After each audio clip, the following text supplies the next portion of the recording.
saya Nur Azhar bin Muhammad Yunus, salah seorang daripada pesakit hepatitis B yang mana saya mendapati penyakit saya ni selama 7 tahun yang lepas, dan saya telah mendapat rawatan di Hospital Pakai, itu University Hospital, untuk mendapat rawatan seterusnya. Oleh kerana hepatitis adalah sejenis penyakit virus yang sukar untuk diubati, maka semasa saya mendapat rawatan, saya hanya sekadar mendapat sokongan dan mengikuti perkembangan mana liver dan segala tanda-tanda yang membawa kesan daripada hepatitis.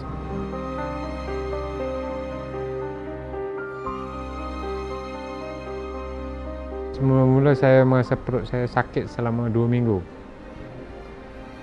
Dan saya sendiri pun tak menjangka disebabkan oleh kesan daripada hepatitis. Setelah saya muntah darah, saya pergi jumpa doktor, dan doktor sahkan adalah berpunca daripada pembengkakan salur darah di bahagian saluran pemakanan. Saya berada di hospital semasa itu lebih kurang 2 bulan. Saya tidak menghadapi masalah pada bahagian perut, tidak. Cuma tekanan darah semasa itu, darah merah, sel darah merah, hemoglobin berkurangan, platelet kita turun kepada tahap yang terendah, dan saya semasa itu dimasukkan, diberi rawatan penambahan darah merah dan platelet.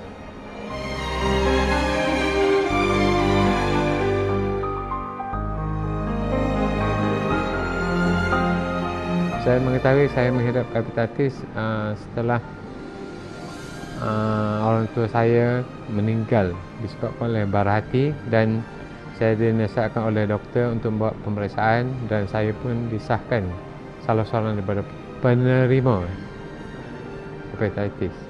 Semasa 10 tahun yang lalu, arwah ayah saya dia tidak mengetahui dia adalah pengidap hepatitis B.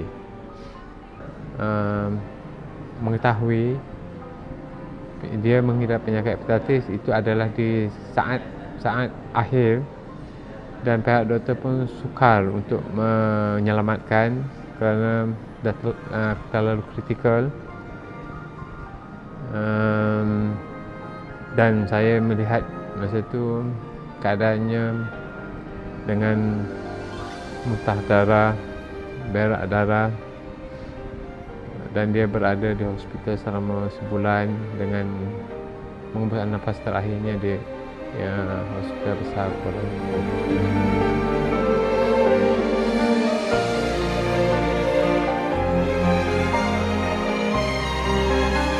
Masa saya menghadapi liver kronik, waktu saya lebih banyak berada di hospital, menerima rawatan, dan keadaan fizikal saya ketika itu terlalu penat dan tidak bermaya.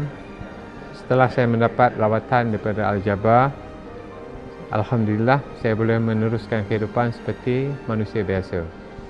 Kronik, telah sampai ke tahap kronik liver cirrhosis, mana pengecutan hati. Liver cirrhosis ni, permukaan hati kita ni dia tidak licin, dia kesat. Contohnya seperti kulit limau sangkis. Apabila kita menghadapi liver cirrhosis, segala sistem penjanaan di tubuh kita tidak dapat dijalankan dengan sempurna. Itu kadang-kadang kita menghadapi masalah pembengkakan kepada urat, salur makanan. Dan kebanyakan tahap liver cirrhosis ni, seseorang itu akan muntah darah disebabkan oleh pembengkakan saluran darah di dalam saluran pemakanan.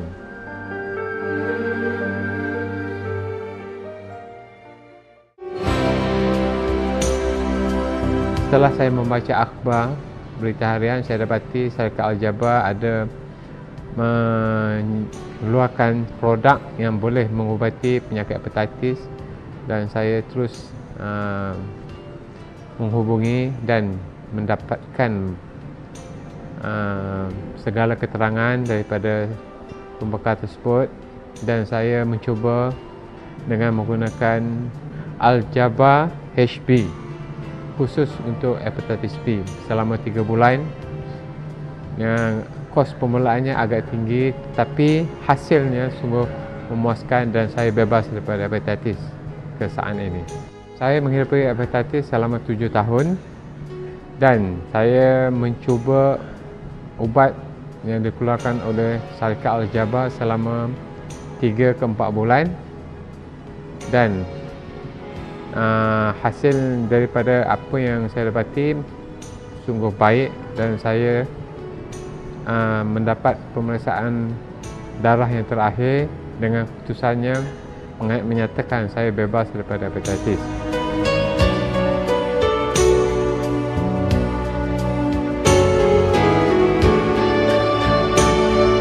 Setiap manusia bila menerima berita mana mengidap penyakit khususnya seperti hepatitis yang boleh menyebabkan kanser hati, kebanyakannya akan kecewa di dalam kehidupan. Bagi pandangan saya itu adalah pandangan yang salah. Setiap penyakit ada ubatnya dan kita harus mempunyai semangat, dan kita tidak mempunyai sikap berputus asa, dan kita berusaha mencuba untuk mendapatkan rawatan. Dan saya memberi pandangan bagi pesakit-pesakit atau pengidap hepatitis mana kita bolehlah mencuba dan dicuba produk keluaran Al-Jaba HB, yang mana bagi saya amat baik dan telah terbukti kepada diri saya sendiri.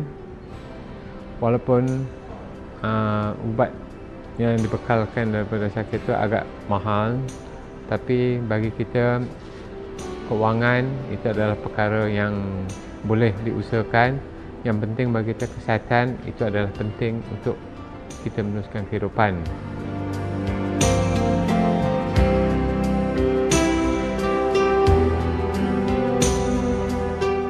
Saya memberi pandangan kepada rakan-rakan semua, bagi kita pemeriksaan darah untuk memastikan kesihatan tubuh badan kita adalah penting, khususnya hepatitis B, kerana ia adalah sejenis penyakit yang boleh membunuh secara senyap yang tanpa kita ketahui, dan tidak ada tanda-tanda khusus pada peringkat awal.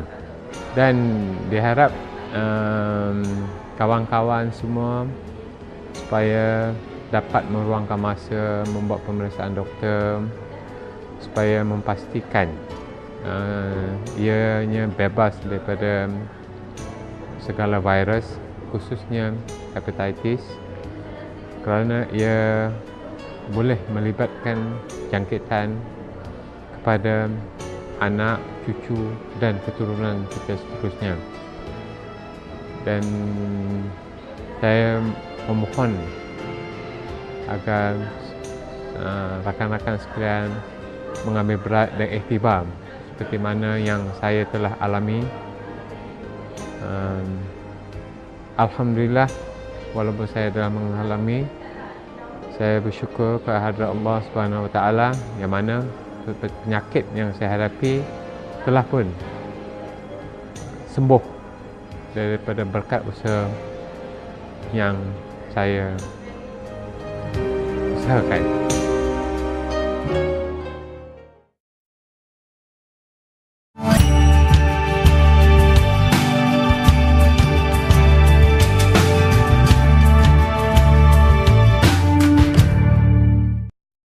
Kan mula makcik dah tahu daripada tahun 2001.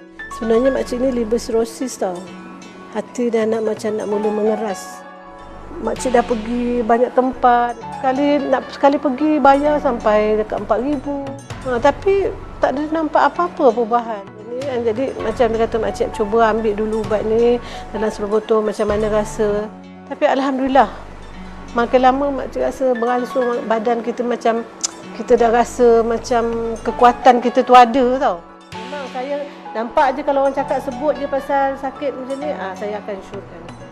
Memang saya suruh pergi. Saya bila mengetahui saya jadi pembawa kepada penyakit hepatitis B ni sejak saya mengandungkan anak yang pertama. Bila dah tahu tu tak tahu nak buat apa, nangis sajalah. Tu kami pergi ke salah sebuah klinik swasta. Jadi doktor tu advice suruh makan pil lah, dia kata daripada India. Jadi akak pun makanlah ubat tu selama 4 tahun. Sampailah mengandung anak yang ketiga, keempat. Setiap kali mengandung tu memang cek darah kan. Memang setiap kali tu doktor kata memang aktif dan carrier lah. 2006 tu ada terbaca dalam artikel kata Al-Jabar ni ada ubat untuk pulihkan sakit tu. Dalam pada tu akak kata kenapa tak cuba kan. Salah seorang staf ni kata lepas 2 bulan dia kata cek darah. Dan akak cek masa tu dah bulan yang ketiga. Akak cek darah, lepas tu dapatlah result dia. Gembira lah juga sebab tak sangka kan. Daripada carrier dah jadi macam pesakit biasa je kan. Dan dia punya bacaan darah tu pun dah kurang banyak lah virusnya, dah nak hampir sembuh. Jadi rasanya bersyukurlah sebab dah jumpa kan. Mula sakit berkenaan dengan hati nak masa form 5. Saya selalu rasa macam tak sihat. Selalu rasa setiap kali saya makan saya rasa nak muntah. Sendi-sendi saya selalu sakit. Dan yang paling ketara sekali saya rasa pening kepala. Tapi setiap kali jumpa doktor cakap saya migraine, saya gastrik. Tapi bila saya ambil buat doktor tak ada apa-apa perubahan. Mak saya bawa saya ke klinik swasta homopati. So dia cakap saya ada sedikit masalah hati tapi baru peringkat awal. So dia tak tahu, dia tak dapat pastikan lagi sama ada saya ni hepatitis A ke, B ke atau C. Just dia cakap beware sebab mungkin dia akan jadi lebih kronik. Jadi mak saya pun risaulah. Satu hari dia nampak iklan tak Al-Jabar ni. Mula-mula saya cakap saya tak nak makan sebab baru peringkat awal lagi pun. Saya tahu buatnya mahal kan. Tapi mak saya cakap tak apalah dia nak SPM ni, takut nanti tak boleh belajar kan. Saya ambil secara berterusan sebanyak 4 botol. Selepas 4 botol saya ambil, saya terus pergi klinik biasa, klinik swasta, klinik biasalah, klinik kerajaan. Saya cek darah. Dia kata, doktor kata saya sihat. Normal lah. Alhamdulillah sejak daripada hari tu saya tak sakit sendi lagi. Saya makan pun dah normal dah. Kiranya saya dah terasa bertambah sihat lah. Kesimpulannya saya rasa Al-Jabar ni bagus untuk siapa yang bermasalah hepatitis B ke, A ke, C ke. Sebab saya rasa tak perlulah kalau orang yang sakit macam ni nak bedah kan. Sebab banyak risiko, lepas tu banyak pula duit nak pakai. Dan macam Cik Kamal Zaman cakap, kebanyakan orang yang operation tu ramai yang mati sebab yalah bila kita bedah kan, virus tu boleh menjangkiti luka pembedahan tu.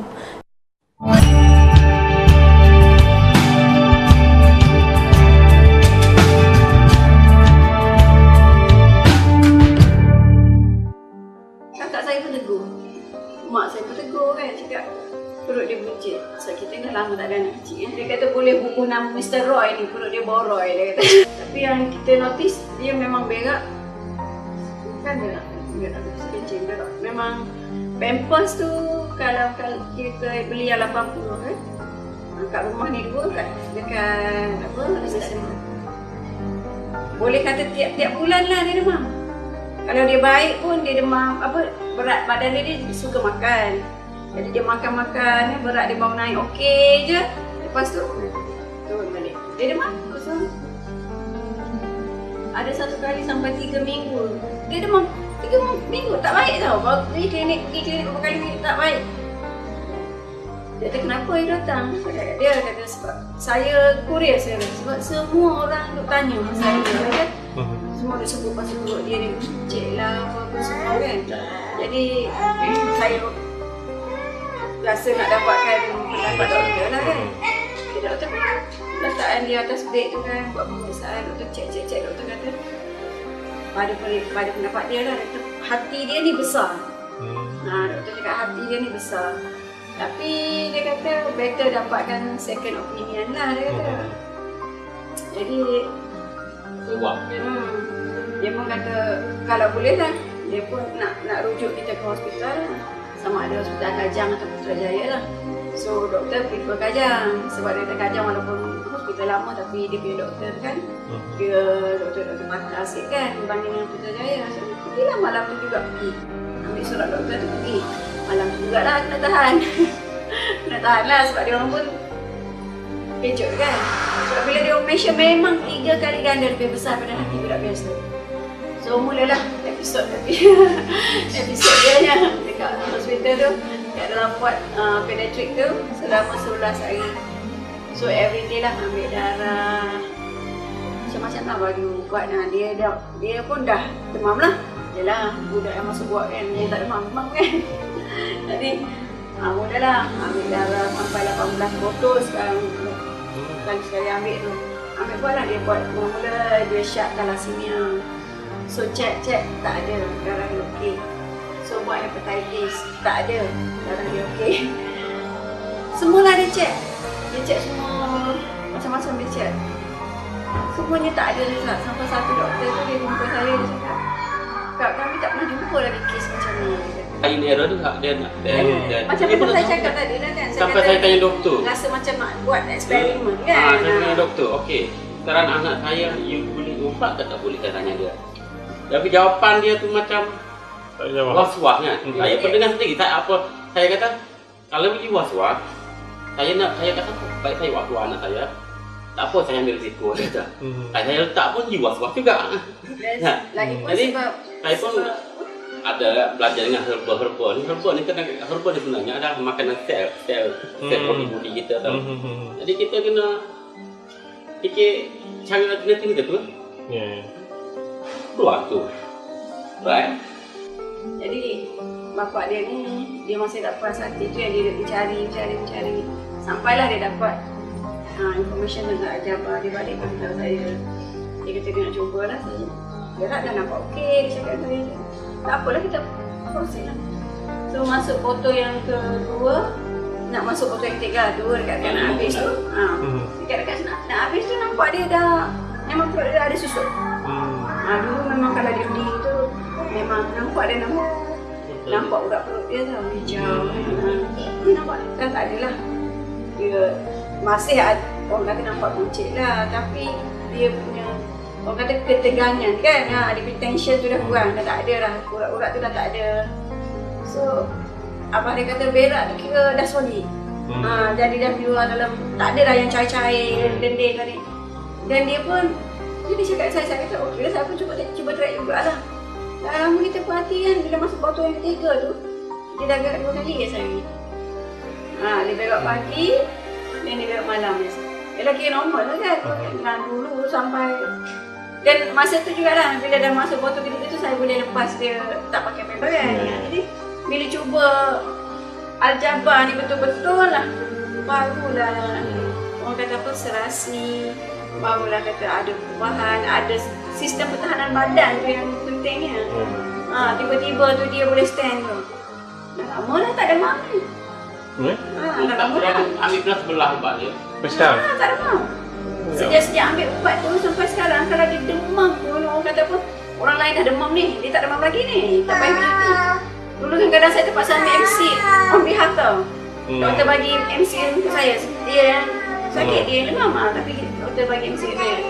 Sebab dia semacam ni actually kan, kalau perubatan moden, dia bukannya kata, dia, orang cakap apa, dia mengubat.